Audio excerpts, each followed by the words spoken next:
మా మిత్రులు ఉన్నారు, మా క్లాస్మేట్స్ ఉన్నారు. తర్వాత ఇందాక డిఓ గారి వారి గురించి మాట్లాడారు ప్రత్యక్షంగా. మన 5 సెప్టెంబర్ కూడా ఒక డిఓ అవార్డు ఇవ్వడం ఉంది. ఎవరైతే మంచిగా పనిచేస్తున్నారో, కమిట్మెంట్ ఉన్నారో వారిని ఖచ్చితంగా డిపార్ట్మెంట్ గుర్తించుకోవాలి. అందులో భాగంగా కిష్ట గారి సర్వీస్ దాదాపు 30 ఏళ్ళ పైబడి ఉన్నట్టుంది. ఈ మండలంలో మొత్తం 11 నోడల్ ఆఫీసర్ నుంచి ఎంఏఓకి చార్జ్ తీసుకోవడం జరిగింది. ఏ టీచర్ని అడిగినా కూడా బాగా పనిచేస్తారు సార్, కమిట్మెంట్గా ఉంటాడు, సిస్టమేటిక్గా ఉంటారు, ఎప్పుడు కూడా పిల్లల యొక్క లర్నింగ్ అవుట్కమ్స్ మీద దృష్టి పెట్టడం చెప్పడం జరిగింది. చాలా సంతోషం కిష్ట గారు, కంగ్రాచులేషన్స్.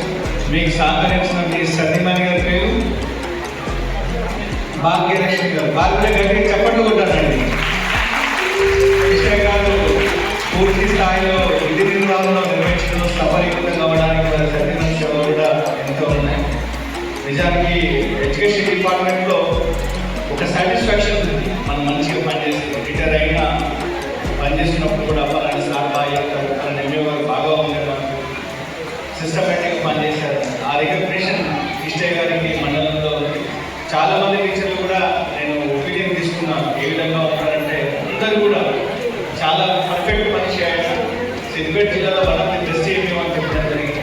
చాలా సంతోషం. వారికి రిటైర్మెంట్ కార్యక్రమం రావడం కూడా నేను అదృష్టంగా భావిస్తున్నాను.